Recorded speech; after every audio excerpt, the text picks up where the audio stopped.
My name is Gina. I'm 38 years old and I own a wedding dress shop in the city. I love my job. My husband, Alex, is an architect, and we have 2 kids, Sam and Olivia, who are both in grade school.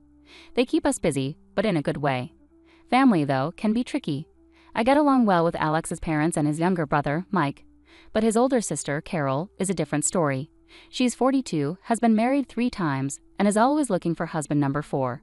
If there were an easy way to deal with her, I would have found it by now. Let me describe a typical family dinner at my in-laws' house. The dining room is cozy and well-lit, full of conversation. Alex's mom is as sweet as ever, putting food on the table. Mike and his wife, Jane, are helping with the kids, keeping them busy. And then there's Carol, lounging dramatically on a chair with a glass of red wine, talking loudly enough to overpower everyone else. Carol, waving her glass, says, "So Gina, still playing dress-up with those brides? When are you going to design something real, like haute couture or something?" I hold back my response, focusing on serving mashed potatoes.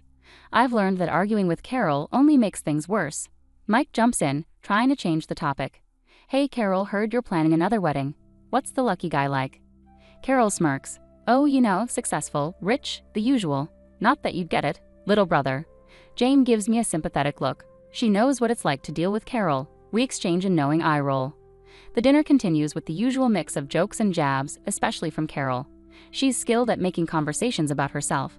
Alex catches my eye and gives me an encouraging nod. We're a team, and handling Carol is just one of the challenges we face together as a family. As the evening winds down and we say our goodbyes, I hug my mother-in-law tightly, feeling her support. Driving home, Alex reaches for my hand. "You okay?" "Yeah," I sigh, watching the city lights blur past. "Just another day, right?" "Right." Alex agrees warmly. "But we have each other, and that's what matters." He's right. Despite the drama with Carol, we have a strong bond and our own little world. One typical Thursday morning, I was busy in my atelier sketching a new design idea. The studio was peaceful, with only the gentle hum of the sewing machine where Lisa, my assistant, was working on an urgent order. That's when my phone rang. It was Jane, Mike's wife. "Hey Gina, guess what? You won't believe what I just heard," Jane's voice crackled mischievously over the phone. I leaned back, eager for a break from the morning routine. "Tell me, what's the scoop?" "So, Carol's tying the knot again. 4th time's a charm, right?" Jane chuckled, and I couldn't help but join in. "Seriously. Again. What's the story this time? Did she find another rich guy looking for a trophy wife?" I asked, half-jokingly. "Exactly. Some big-shot real estate guy from out of town. She's planning another extravagant wedding. Get ready, because you might get the call for a dress soon," Jane warned. I sighed, imagining the headache ahead. "Thanks for the heads up. I better stock up on aspirin and patience."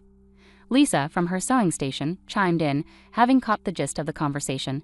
"Not Carol again. Her last dress was a nightmare with all those changes she kept making to the lace." "Yeah, I remember," I said, rubbing my temples at the memory. "Let's hope she finds a different designer this time." But fate and Carol had other plans. Just after I finished talking with Jane, the doorbell of my atelier rang, announcing a visitor. Speak of the devil, and there she was. Carol swept into my shop, draped in a designer scarf and oversized sunglasses. Her mother, Helen, followed behind, looking apologetic. "Gina, darling, I need your magic touch again." "We're planning another wedding," Carol announced loudly, taking off her sunglasses and eyeing my shop with barely hidden disdain. I plastered on a smile, masking my reluctance. "Carol, congratulations on your engagement. But are you sure you want to go through the dressmaking process with me again? Last time was quite eventful." "Oh, come on. Who else in this town can handle my impeccable taste? Plus, you owe me for not completely botching the last dress," Carol retorted, her laugh sharp and brief. Helen gave me a pleading look. "Gina dear, I know Carol can be a handful, but we really need your help. You know, family." "Yeah, family." I repeated the word, family, the bitterness evident in my tone. "Okay, Carol, let's see what we can come up with. But this time we're doing things my way. Deal?" Carol pursed her lips, clearly displeased with the conditions, but reluctantly agreed. "Fine, but I have specific ideas this time. It needs to be spectacular, more spectacular than before." As they left, I turned to Lisa, who was grinning. What did I do to deserve this? Lisa shrugged sympathetically. "Who knows? But if anyone can handle Carol's drama, it's you." The rest of the day blurred by with fabrics and sketches, but Carol's upcoming 4th wedding and the troublesome gown occupied my mind. The next week, true to her word, Carol burst into my atelier with a thick folder under her arm and determination in her eyes. Helen followed, her smile strained, clearly prepared for her daughter's demands. Okay, Gina, I've scored Pinterest and Instagram. I know exactly what I want this time. It's going to be bold, beautiful, and a little scandalous, Carol declared, slamming the folder onto my worktable and flipping it open to reveal a collection of extravagant wedding dress designs.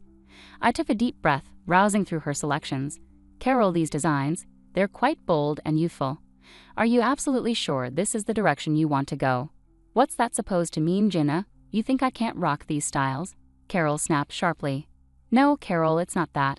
These designs are just very revealing. Maybe we can adjust them to better suit your taste, I suggested, hoping to find common ground. Carol brushed off my concerns. I know exactly what I want, Gina, and I want something that will wow everyone. So can you make it happen or not? Reluctantly, I nodded and grabbed my sketch pad. Okay, let's refine these ideas a bit. How about we start with the silhouette? We can find something that really flatters your figure. As I began sketching, Carol leaned over my shoulder, offering her feedback with all the subtlety of a bulldozer. No, that's too conservative. I want something low-cut with high slits. Think sexy, Gina, think. And it has to be pure white, bright white. I paused, pencil hovering. White again, Carol. You wore white at your last 3 weddings. Maybe we could try something different, like a soft peach or a bold red. Carol slammed her hand down. White, Gina. I won't settle for anything less. And add lots of crystals and pearls, loads of them. The fitting sessions that followed were just as intense. Each time Carol came in, she demanded changes. More beads here, less stitching there. Make it more fabulous, Gina. It's not hitting the mark yet. Each request came with a please that sounded more like a command.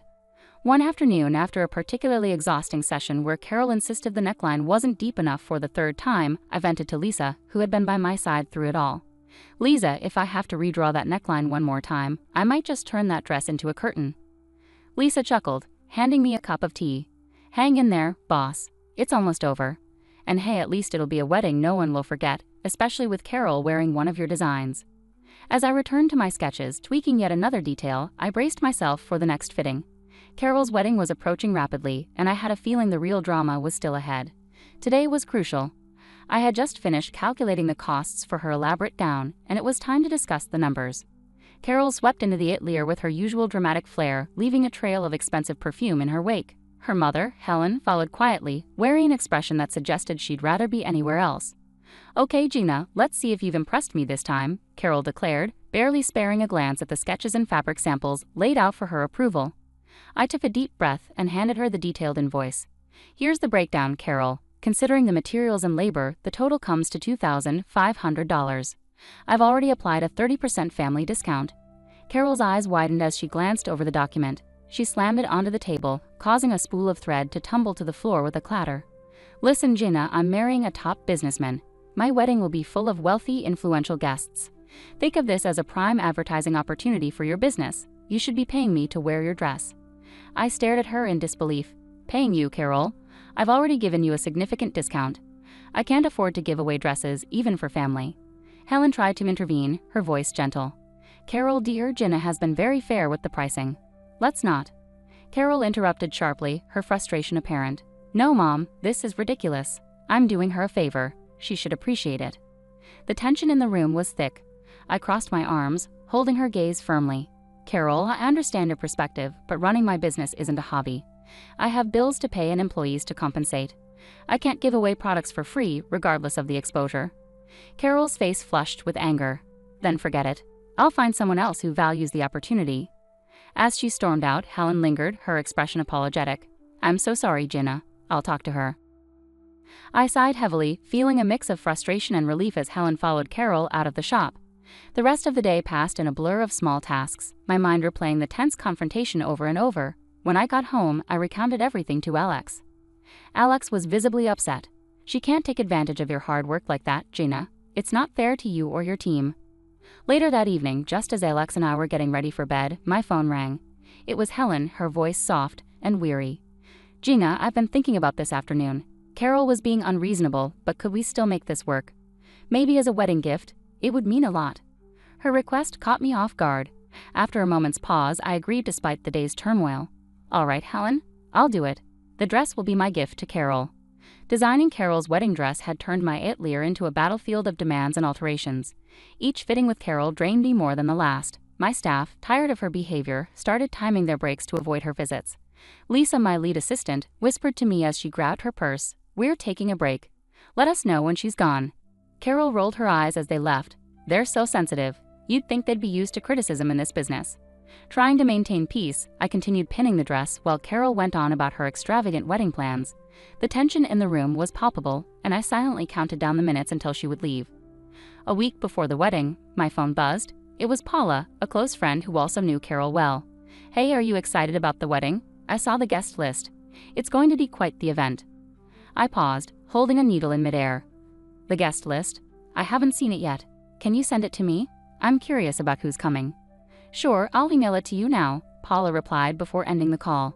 When the email arrived, I scrolled through the names, only to realize my name was nowhere on it. I wasn't invited. The realization hit me harder than I expected. Later that evening, I brought it up with Alex. His expression darkened as he listened. "She didn't invite you after everything you've done for her?" "Apparently not," I muttered, feeling a mix of hurt and frustration. Together we called Carol, hoping for a misunderstanding, but the conversation quickly turned tense. "Carol, Jenna isn't on the guest list. Is this a mistake?" Alex asked, his voice firm. Carol's mocking laughter echoed through the phone. "No mistake. Gemma is just the seamstress. Why would she be at the wedding? It's for important people." I could feel my heart racing, my grip tightening on the phone. "But I've been making your dress as a gift, Carol." More laughter followed. "Yeah, thanks for the dress, but let's not pretend you belong at my wedding, Gina. Just stay home."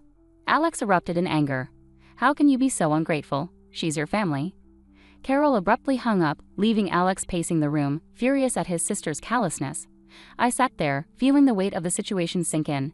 The dress I had poured weeks into, the stress I had endured, all for someone who couldn't even acknowledge me at her wedding. It was a painful betrayal, cutting deeper than any harsh word she had ever uttered. A week later, at the final fitting, Carol breezed into the atelier as if nothing had happened. She was all smiles and demands, acting as though she hadn't just excluded me from one of the most significant days of her life. As we adjusted the dress, I maintained a facade of professionalism, hiding the hurt brewing inside. I had quietly resolved on a plan for subtle justice, something to reclaim a small sense of dignity without causing a scene. "Oh, and I'll need to make one final adjustment to the dress at my workshop," I mentioned casually as I helped Carol out of the gown. "I'll bring it to your place on the morning of the wedding." Always rushed, Carol barely nodded. "Just make sure it's early. I have a tight schedule and I can't afford any delays." "I understand," I replied evenly. "You can count on it being there on time." On the morning of the wedding, Alex and I arrived at Carol's house with the beautifully packaged dress in hand. My heart raced, not out of nerves for the event, but from anticipation of her discovering my small surprise. Carol greeted us coldly at the door, snatching the dress box without a word of thanks. "Alex, you can stay. Gina, you should leave now. We wouldn't want to upset the important guests," she said icily. I maintained my smile, concealing the hurt her words caused. "Of course, Carol. Have a wonderful day." Alex glared at her, clearly upset, but he squeezed my hand and chose to leave with me. As we walked back to the car, his support gave me strength. Meanwhile, Mike and Jane, who were also attending the wedding, overheard how Carol treated us. Outraged, they decided then and there to skip the ceremony. Mike came over to our car before we could drive away. "I can't believe she treated you like that, Gina. We're not staying either. It's one thing to be demanding about your wedding, but it's another to be outright cruel," Mike said, clearly upset. As we tried to lighten the mood, my phone buzzed. It was a text from Paula, who had stayed at the wedding. "Something's up. Carol looks furious. Did you do something?" The text read. I couldn't help but smirk. Just a little wedding gift. Alex and I had just settled down with our morning coffee, finally enjoying a quiet moment, when a sharp ring of the doorbell shattered the peace. We exchanged looks, sensing the day wasn't quite over. I opened the door to find Carol standing there, red-faced and furious, clutching a simple piece of cloth. Her mother, Helen, stood beside her, a mix of embarrassment and frustration on her face. Carol's fiancé, a stern-looking man, hovered in the background, his expression grim. "What is this, Gina?" Carol thrust the cloth at me as if it were damning evidence. "Explain this now." I took a deep breath, my resolve unwavering. "That's your wedding dress, Carol. Considering your behavior and how you've treated everyone, that piece of cloth seems more than fair." Her face contorted with anger. Carol stepped closer, her hand raised as if to strike. "You've ruined my wedding," I shuled.